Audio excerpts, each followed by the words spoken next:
Wajib iman, wajib aman, wajib imun. Berolahraga, riang gembira, mencegah kita jatuh sakit. Makan bergizi tiap hari, tidur cukup itu pasti. Dan janganlah panik, berdoa tiada henti. Wajib iman, aman, imun. Pakailah maskermu, Jagalah jarakmu, cuci tanganmu selalu. Kita raih bahagia dengan iman, aman, imun. Badan sehat, bangsa kuat. Kita raih bahagia dengan iman, aman, imun. Badan sehat, bangsa kuat.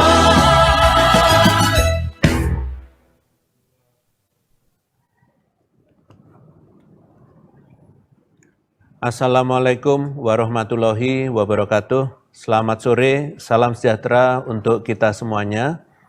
Pada kesempatan sore hari ini, saya akan menyampaikan perkembangan penanganan COVID-19 di Indonesia. Berdasarkan data, terlihat bahwa tren kasus aktif COVID-19 di Indonesia terus mengalami penurunan. Sebuah prestasi yang harus kita pertahankan, dan hal ini memperlihatkan bahwa penanganan terhadap mereka yang terjangkit COVID-19 sudah berjalan dengan baik. Tentunya capaian positif ini harus terus dijaga sehingga tren penurunan kasus aktif dapat terus berlanjut sehingga nantinya jumlah kasus aktif dapat hilang.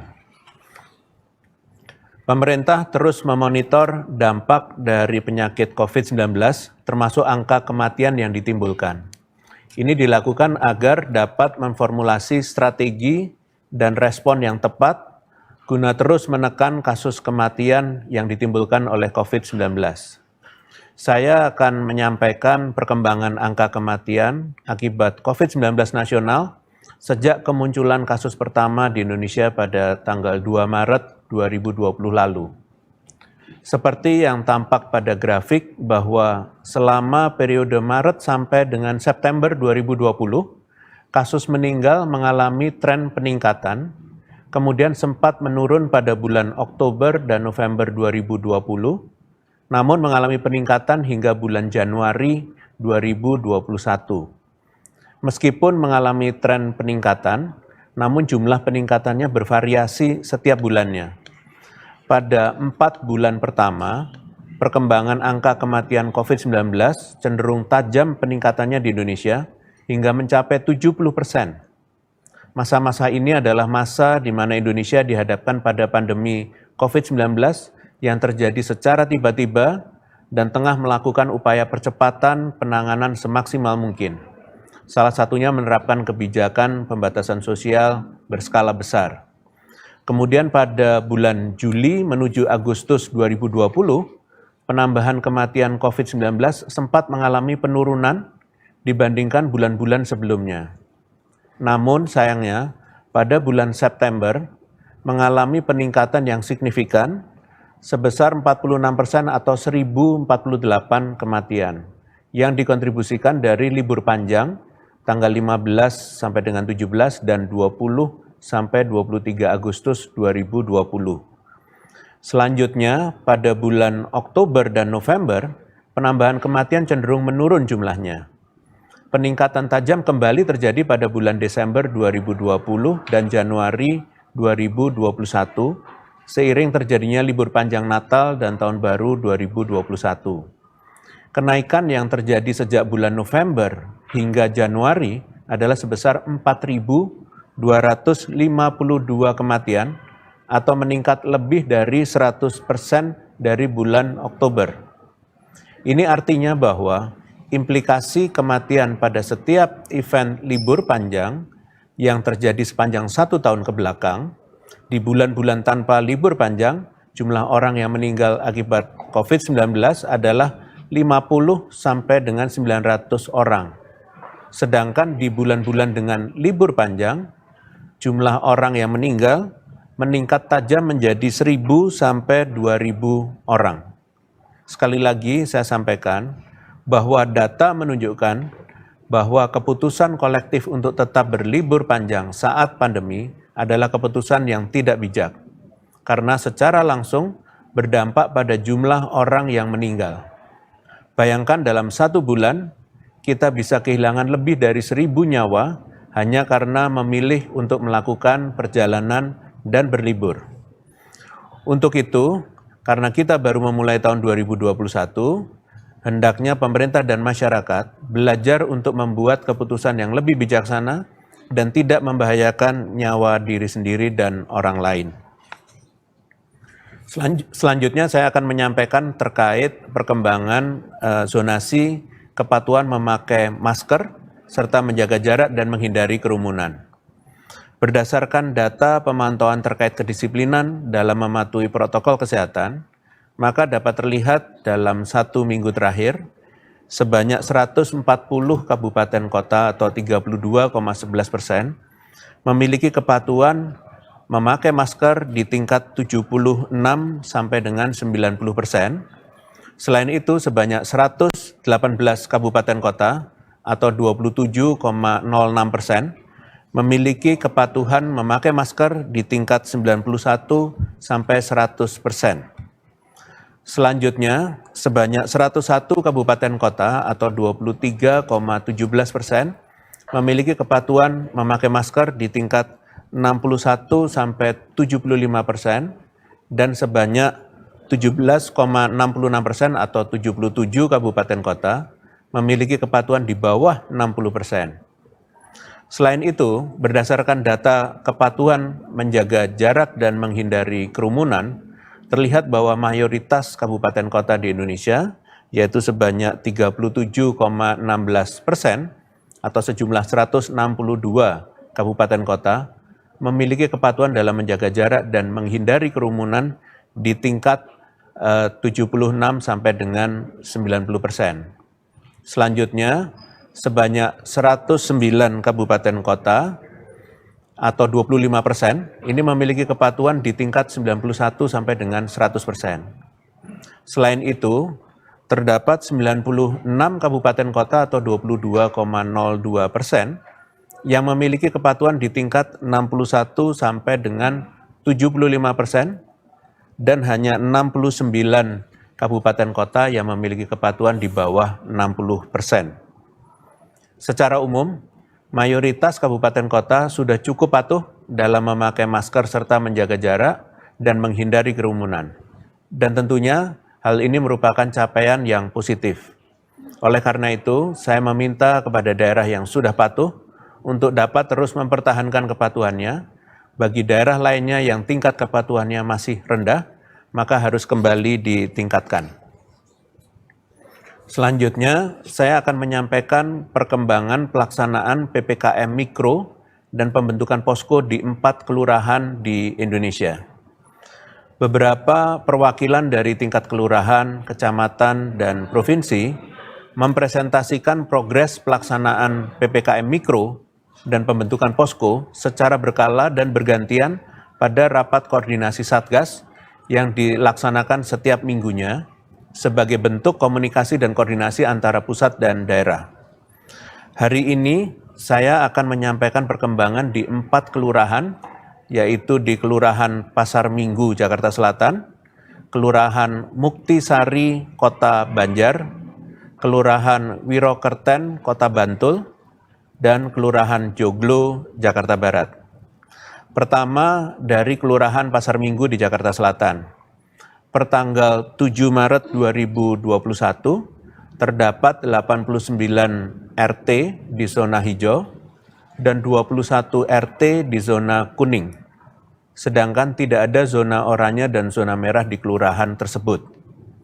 Dari aspek pencegahan, Kelurahan Pasar Minggu melakukan sosialisasi dan penerapan 3M, melibatkan tokoh agama dalam monitoring rutin protokol kesehatan di rumah ibadah, dan edukasi bersama 3 pilar, yaitu Lurah, Babinsa, dan Babin Kamtipmas, kepada RT, RW, Satpol PP, PKK, Dasawisma, dan Karang Taruna. Selain itu, penanganan juga dilakukan tidak hanya 3T, namun juga penanganan dampak ekonomi dengan pemberian BLT kepada masyarakat. Pasien isolasi mandiri juga menjadi salah satu fokus penanganan dengan memberikan makanan untuk meningkatkan imunitas dan asupan gizi. Inovasi yang dilakukan adalah penyampaian data dari Dinas Kesehatan yang diteruskan kepada Satgas tingkat RW dan RT untuk langsung dikelompokkan per rumah. Kedua adalah Kelurahan Muktisari, Kota Banjar, Jawa Barat. Kelurahan Muktisari ini berfokus pada peningkatan kualitas penanganan pada pasien positif dan identifikasi kontak erat. Hal ini dilakukan untuk dapat segera menangani pasien sejak dini. Selain itu, Kelurahan Muktisari juga berfokus pada pencatatan dan pelaporan yang baik dengan mendukung kegiatan tersebut dalam bentuk penyediaan sarana dan prasarana yang dibutuhkan seperti sarana komunikasi, internet, telepon seluler, radio komunikasi, laptop, ATK, dan formulir pencatatan pelaporan. Ketiga adalah Kelurahan Wirokerten di Kota Bantul, Daerah Istimewa Yogyakarta. Pertanggal 7 Maret terdapat 63 RT dengan zona hijau, 3 RT dengan zona kuning, 1 RT dengan zona oranye. Sementara tidak ada zona merah sama sekali di Kelurahan Wirokerten. Fokus kegiatan yang dilakukan di Kelurahan Wirokerten ini adalah melakukan pembinaan kepada para ketua RT, LPMK, kaum Rois, PKK, tokoh masyarakat terkait penanganan COVID-19 agar masing-masing unsur tersebut dapat membantu penanganan COVID-19, utamanya edukasi kepada masyarakat sesuai karakteristik masing-masing. Selain itu, Kelurahan Wirokerten ini juga melakukan komunikasi berjenjang dari tingkat RT, RW, dusun, dan kelurahan, sehingga penyebaran informasi dapat dilakukan secara merata dan menyeluruh. Terakhir adalah Kelurahan Joglo, Jakarta Barat. Pertanggal 7 Maret terdapat 80 RT dengan zona hijau, 36 RT dengan zona kuning, dan tidak ada RT dengan zona oranye dan zona merah. Beberapa hal yang sudah dilakukan oleh Kelurahan Joglo adalah membuat surat edaran lurah tentang penutupan pasar Minggu pagi untuk menghindari kerumunan dan membentuk Kampung Tangguh Jaya bersama 3 pilar dan puskesmas dengan melibatkan unsur RW, RT, Karang Taruna, kader PKK, dan kader Jumantik. Saya mengapresiasi kepada 4 kelurahan ini dan kelurahan-kelurahan lainnya yang telah melaksanakan PPKM Mikro dan membentuk posko serta kegiatan-kegiatan yang dilakukan. Penanganan COVID-19 hingga tingkat terkecil ini terbukti efektif dalam meningkatkan kualitas penanganan sehingga dapat menekan penularan dan menangani pasien COVID sejak dini. Saya berharap dengan perpanjangan PPKM Mikro hingga 2 minggu ke depan, dapat semakin meningkatkan penanganan COVID-19 di seluruh posko-posko desa atau kelurahan di Indonesia, sehingga dapat secara signifikan berpengaruh kepada perkembangan kasus COVID-19 di tingkat nasional. Saat ini, tidak hanya Indonesia, namun juga global dilanda pandemi COVID-19. Salah satu kendala dalam penanganan pandemi COVID-19 ini adalah keterbatasan dalam beberapa sumber daya, mulai dari upaya perlindungan tenaga kesehatan, ketersediaan obat-obatan maupun alat kesehatan pendukung pelayanan kesehatan, termasuk vaksin yang dibutuhkan untuk mencapai kekebalan komunitas. Dengan kegigihan dan kolaborasi berbagai unsur, Indonesia menghimpun unsur pemerintah, swasta, asosiasi, lembaga pendidikan, dan seluruh lapisan masyarakat untuk bahu-membahu mengatasi hambatan ini, baik melalui akselerasi industri fasilitas dan alat kesehatan dalam negeri, penguatan UMKM, kerjasama luar negeri untuk akses produk untuk melewati berbagai hambatan ini. Sebagai salah satu upaya untuk menjamin semua warga negara Indonesia mendapatkan pelayanan COVID-19 yang baik, pemerintah pun tidak hanya bergantung kepada industri farmasi, alat kesehatan, maupun inovasi pendukung produksi luar negeri, namun juga memastikan Indonesia berdaya berdiri di kaki sendiri. Sejauh ini telah ada sebanyak 61 produk inovasi dalam negeri untuk penanganan COVID-19. Kedepannya, pemerintah akan berfokus kepada keberlanjutan pengembangan inovasi yang masih berjalan, pengembangan vaksin dalam negeri, dan memasifkan pemanfaatan inovasi di berbagai macam sektor nasional. Baik pemerintah berharap seluruh lapisan masyarakat dapat mendukung beberapa agenda nasional ini. Seperti yang disampaikan oleh Presiden Joko Widodo, pada intinya pemerintah sangat terbuka dan mendukung penuh hal ini, khususnya kepada peneliti, rekayasa, maupun akademisi di bidangnya, dengan syarat mampu menjalani prosedur sesuai etika keilmuan, termasuk mempublikasikan hasilnya di jurnal ilmiah bereputasi internasional dan mampu memenuhi persyaratan administratif pendukung, serta berjalan dengan transparan. Kami mohon publik agar juga dapat mengawal proses ini. Kedua, aspek tersebut menjadi sangat penting demi memenuhi aspek kehati-hatian dan transparansi, bukan hanya untuk otoritas kebijakan saja, namun untuk memenuhi akses informasi kesehatan yang baik kepada masyarakat. Saya berharap dengan adanya momen pandemi ini dapat dijadikan sebagai motivasi dalam membangun iklim keilmuan dan pemajuan iptek yang lebih masif lagi demi menjaga kemajuan peradaban dan kesejahteraan bangsa, tidak hanya sebatas satu produk inovasi saja, namun juga melingkupi pengembangan yang holistik demi penanganan pandemi semaksimal mungkin. Terakhir, saya ingin menyampaikan apresiasi kepada masyarakat yang memutuskan untuk berlibur di rumah dalam liburan kali ini. Keputusan untuk tetap diam di rumah merupakan keputusan bijaksana yang tentunya dapat membantu mengurangi penularan virus COVID-19 di Indonesia. Saya tetap menghimbau kepada masyarakat lainnya yang mungkin saat ini sedang berlibur, baik di rumah ataupun di luar, untuk selalu disiplin melaksanakan protokol kesehatan, memakai masker, mencuci tangan, dan menjaga jarak.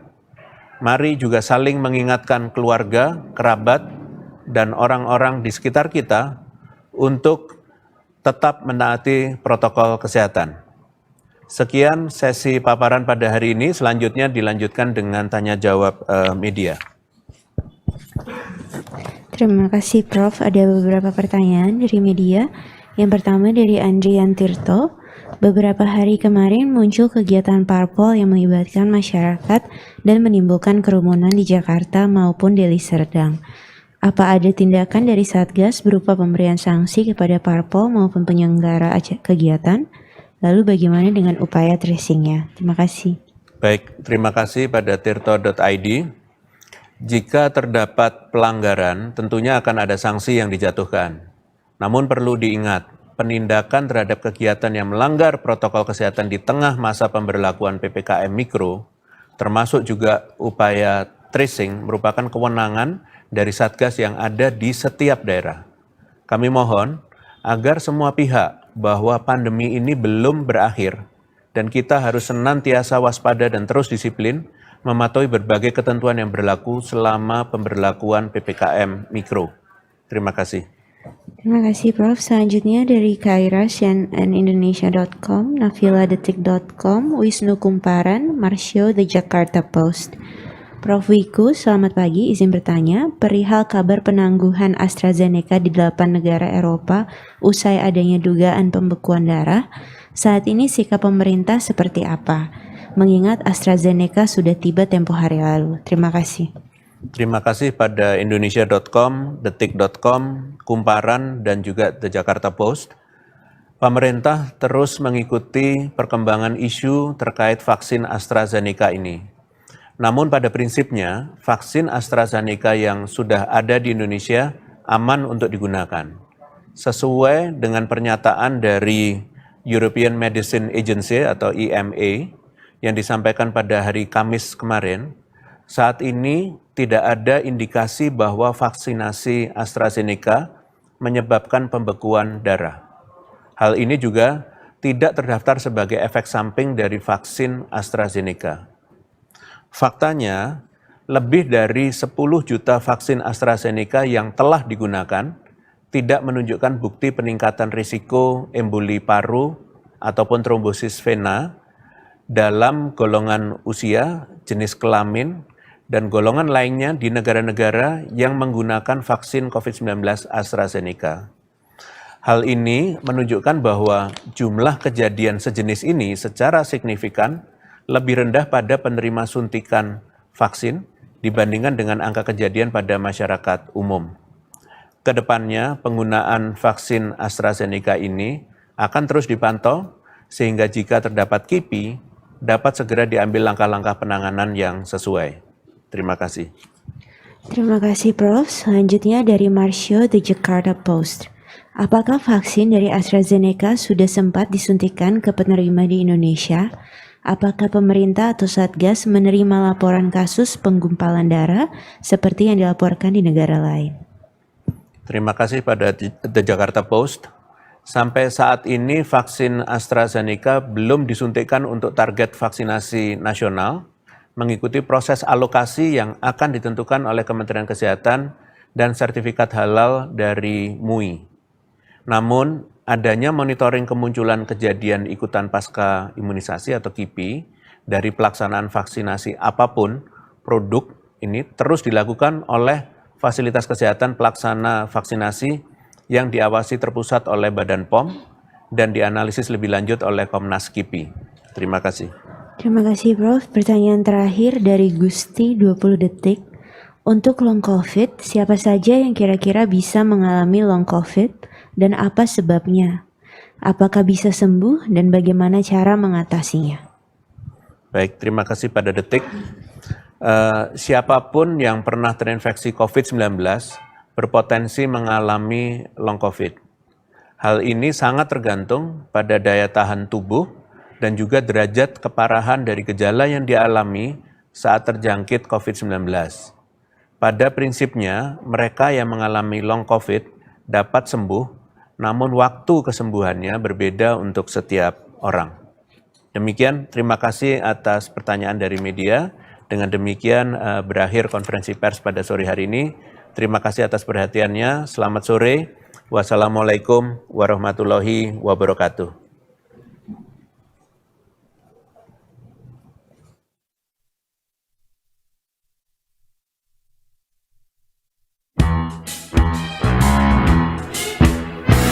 Jalani hari dengan 3 wajib, wajib iman, wajib aman, wajib